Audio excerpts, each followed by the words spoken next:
Today I'd like to take a look at portable fire pits. I've seen a lot of discussions where people are looking at these pits. They want to purchase one to take with them camping or overlanding, but they're not sure which one to purchase. So I thought I'd give you a look at the three that I have, tell you what I think the pros and cons are, where I would use one and where I wouldn't, and just hopefully it helps you. The first one I have is a Solo Stove Bonfire. Second one is the Snow Peak Pack and Carry, large size. And the final one is the Fireside Industries pop-up pit. Okay, so I'm going to start with the largest one, which is the Solo Stove Bonfire. I've emptied out the back of the Jeep. Let's toss it in there and just give you an idea how much room it takes.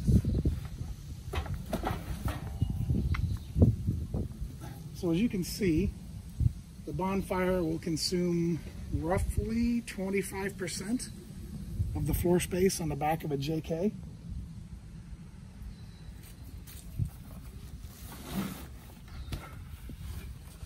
The Snow Peak can lean up against the back wall or lay flat. I think it's sturdy enough that things could sit on it.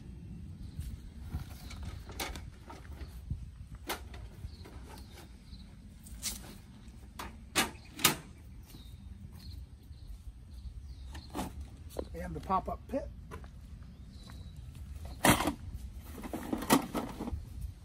Pretty much takes up no space. Sort of like a fold-up lawn chair, I guess. So that will give you an idea size-wise, so you have a perspective.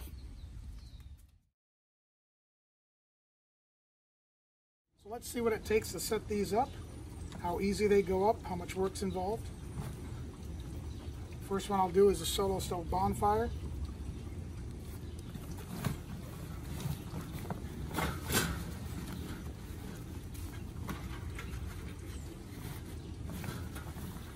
One thing I will say about the bonfire is that they have made this case extremely tight on the bonfire.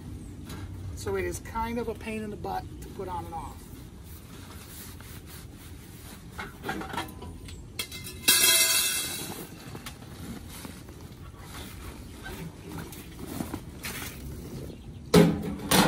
Okay, so what we have with the bonfire is the unit, the body.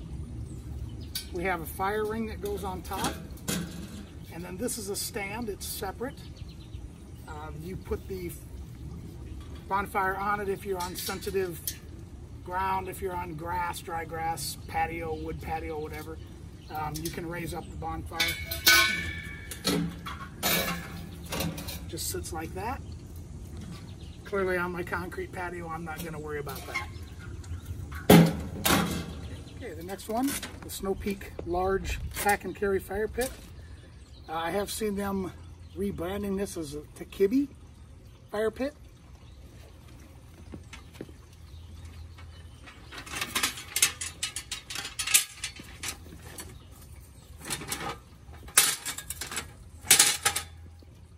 Set up, ready to go.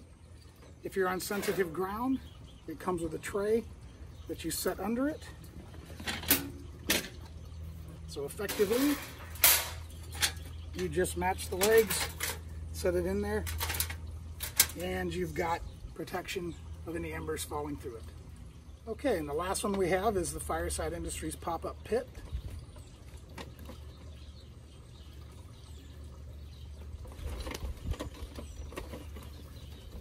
And the difference in this one is it comes in pieces that have to be assembled.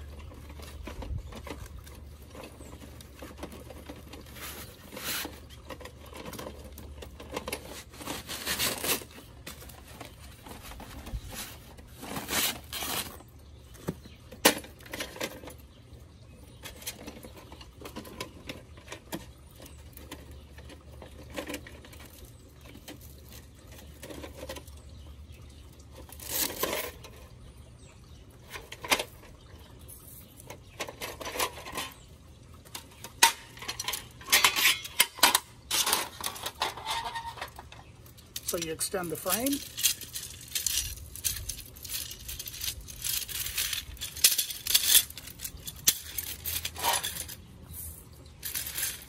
you put on the ember guards. Doesn't matter in any order.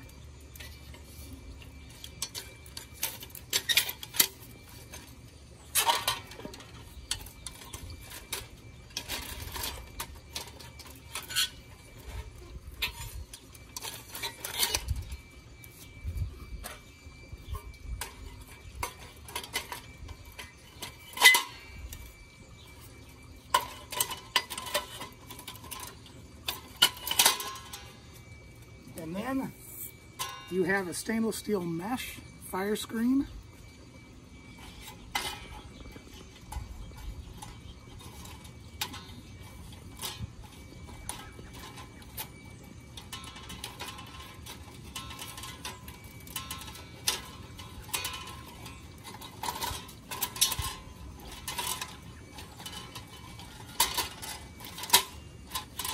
And that is set up. If you are on sensitive ground, it does come with a guard, a heat guard for the bottom. It basically ties onto the legs and insulates the bottom of it from the fire. I've never used it. I've never taken it out of the bag.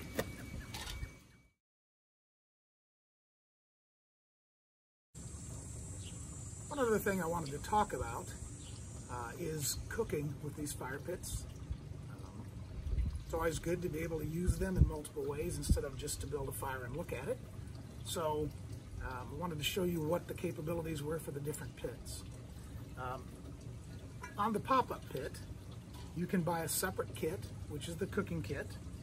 It comes with 2 bars and 4 of the mounts. And what you do, you essentially screw the bar onto the mount. The bars are aluminum like the rest of the pit with stainless steel risers. So you assemble it, then you just pop it over the bars.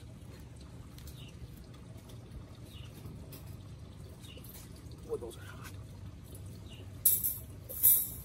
Also included are stainless steel cooking grates. This is the quad grate. So it comes with 4 bars. You can also get a 3-bar kit. The 4 grate covers the whole grill, and then you can use that to cook. So that's the cooking method on the pop-up pit. I'm not going to cook on these, but I did want to show you that. Okay, as far as cooking on the Snow Peak, this came with the kit that I purchased. It comes with what they call a bridge. Essentially, it just fits over the fire pit like so. There are 3 levels, so you can move it up and down depending on how close you want it to the fire. And then inside the bridge, there are different attachments. This is the grill. Sets in like that, and you're ready to go. It also comes with a griddle, which I have purchased separately. There's a half griddle, and I think there's a half deep dish if you're making chili or something like that. I don't have those. But that's what you do for the Snow Peak. All right, now let's talk about cooking on the Solo Stove. Let me get the grates. Well, you know what? There aren't any grates. There's really not a way to cook on the Solo Stove unless you want to roast marshmallows or hot dogs or something on a stick. So if you want to do cooking on the Solo Stove, grab a stick or maybe a pie iron. Now, having said that, Solo Stove does make roasting sticks, and they are really nice roasting sticks. So if you're interested in cooking on the Solo Stove, I would recommend you have a look at the Solo roasting sticks.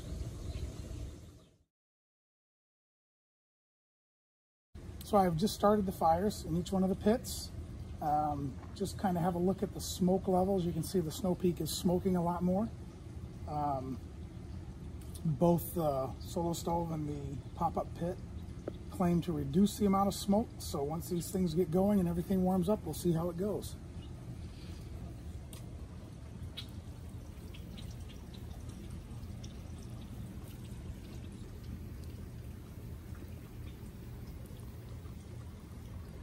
So here we are 20 minutes in. I'm not sure my wood is the best wood, but we'll see what happens.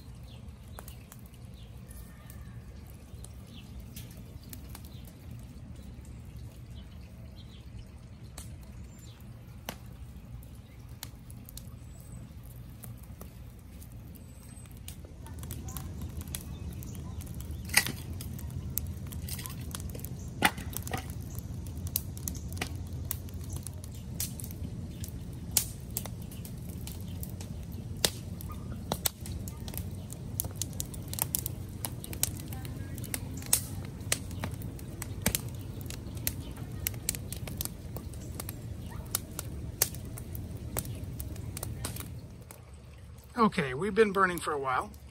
Here is the pop-up pit. As you can see, nice little fire going in that. I have not thrown wood on it for a bit. Nice bed of embers. Underneath that pit, I just did an infrared thermometer. It's 256 degrees in the concrete. So it definitely throws heat down. If you're on any sensitive ground at all, you will definitely want to put that heat guard on it, that reflective roll that I showed you earlier. And as you can see, there's very little smoke. Every now and then some comes out, but there's very little smoke coming out of this pit. Similar to the Snow Peak, nice little fire, good bed of coals. Have not put any wood on it for a bit. We do have some smoke coming out of this pit as well. I would say that this is the smokiest of the three. It does not radiate the heat downward like the pop-up pit. It was only 150 under this pit. Might be due to the fact that it's made out of pretty thick stainless steel that doesn't radiate heat, as well as the stainless steel mesh. Now the Solo Stove, and this is what makes a Solo Stove so cool, is that the regasification creates this swirling effect. So not only do you get the flames coming out the side where the hot air is reigniting the gaseous, unburned, combustible material, whatever you call it, but you get this amazing swirling effect inside of this pit. So what it does is it just draws you in. It mesmerizes you. It makes you just want to watch this fire. And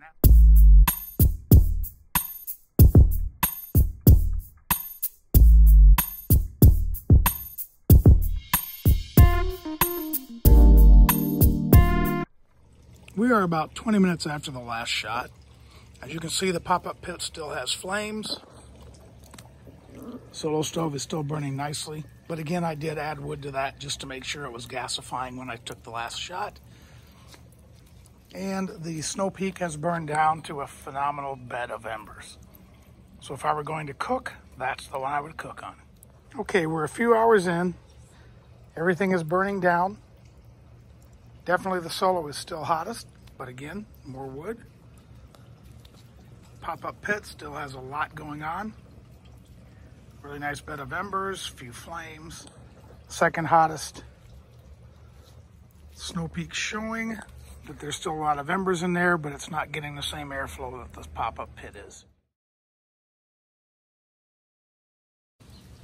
Well, it was my intent to let the fires burn down and burn out so that I could show you how much unburned wood remained in each one of the pits, kind of give you an idea of the efficiency of the burn. Unfortunately, our 30% chance of rain forecast turned out to be accurate, and we did get rain before the fires burned out. So what I did, in order to not have a mess this morning, is I took each one of the pits and dumped the remaining coals into my fire pit, my permanent pit. But if you come over, you can see what was left after simply dumping out the burning embers. Just to get out of the way because of the shadow.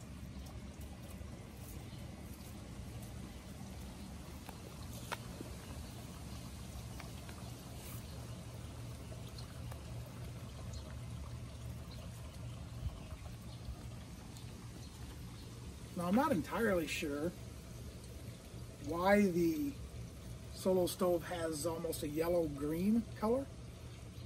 I have noticed in the past that this pit burns so hot that you get a lot of really nice blue flame. And we've also seen a nice bright green flame. which I believe comes from copper. So perhaps there was some copper component in the wood, or it's coming out of the steel, and that turned the ash green. So again, let me talk about each one of the pits. If you can see on the pop-up pit, again, it's a screen, it's a mesh screen made out of stainless steel. And over time, that stainless steel starts to bend, I guess is the best way to put it, or sag. And if you can see in the center of this, the stainless steel mesh really is sagging in the middle. Maybe if we tip it up, you can see it from the bottom, how the middle is lower. Now that's something that Fireside Industries knows. They say that this fire mesh is good for 50 fires or 1 year. I've been using this same mesh for over a year, so it's past its prime. I do have a new one, and I will replace this shortly. But I did just want to point that out, that over time you have to replace the mesh screen in this pit. So it's not a buy it once and forget it. The screens are available from Fireside Industry. They're $19 a piece, $20 a piece, I think. I'll confirm that before we finish up. So just be aware that you will have to replace this periodically. So, what do I think about the pits? Well, clearly the Fireside Industry pit burns a normal fire very efficiently. It had more embers, it was hotter, burned more efficiently than the Snow Peak. I think as a fire pit for camping, it is a bit limited only because you do have to replace the mesh over time, so you are forced to potentially carry an additional mesh in case something happens.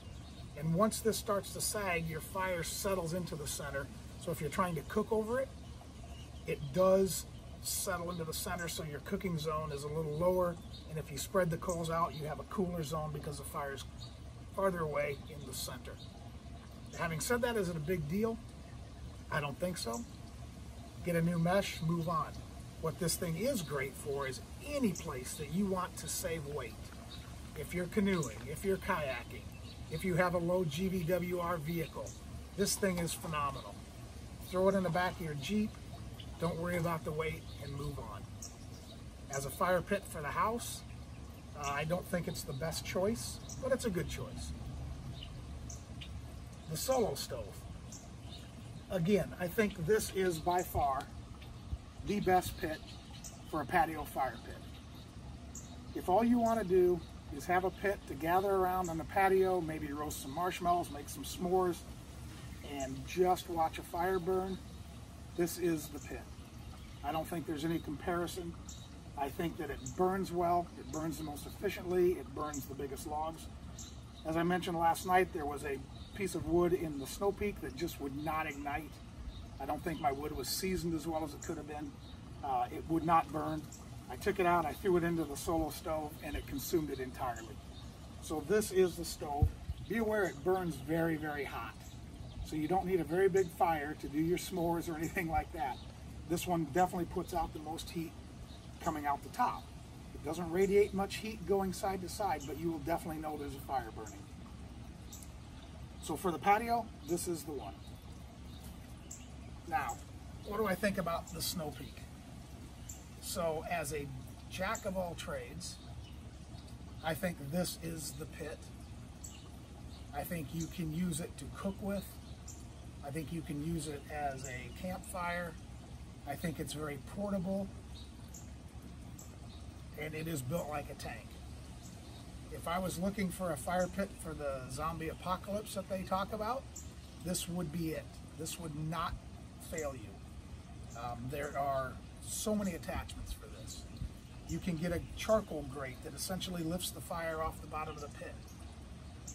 That's cast iron, and it is ridiculously heavy. So if you're going to carry it with you, just be aware it's very heavy. You have all the cooking attachments. You have the cooking bridge.